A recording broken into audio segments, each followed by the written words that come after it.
we just finished renovating downstairs. We were about 75% done, and we were renovating due to the flooding last year with Irene and the water. We lost our roof with Irene. A lot of the water came in that way and ran down our walls. So we are, in the process of renovating, and now this, so we have to start all over. We're going to start from scratch.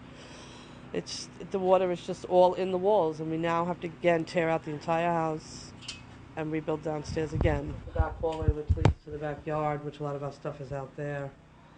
And the water gushed around down here, came up the back stairwell here to almost to where this gold strip is on the floor. The water came all up back here. This leads to our upstairs where we're now currently trying to live. And it's just a mess. My husband swept out the mud and scraped it out with shovels. We put some of it in the backyard, and as you saw, all the stuff is in the front yard. It's really, really pretty devastating here. Not too much assistance here at the time. Families here helping, and I know there's a lot of devastation everywhere, but we need some security here. If nothing else, we need security in this area. We've been born and raised here. We're not leaving. It's going to take us some time. We're not leaving our home empty. 4 o'clock this morning, there were packs of men coming down the blocks, just up and down, and laughing and making comments at us and telling us that we got to watch our doors and they're going to kick them in. And this is at 4 o'clock this morning. Grown men. These are grown men that are coming around and doing this. They're all over the place here. We just can't be forgotten. And that's what we need the most. Aside from, of course, we need our power back. And of course, we need food and water brought in.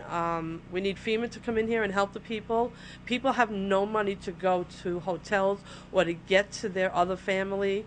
We need, assistance in that way. We're going to need help rebuilding. There are people around the neighborhood who's totally lost everything, don't even have a house to live in. My nieces live around the corner. They moved upstate for now. They're going to have to pull their kids out of school. It's not livable. This area will not be livable for a long time.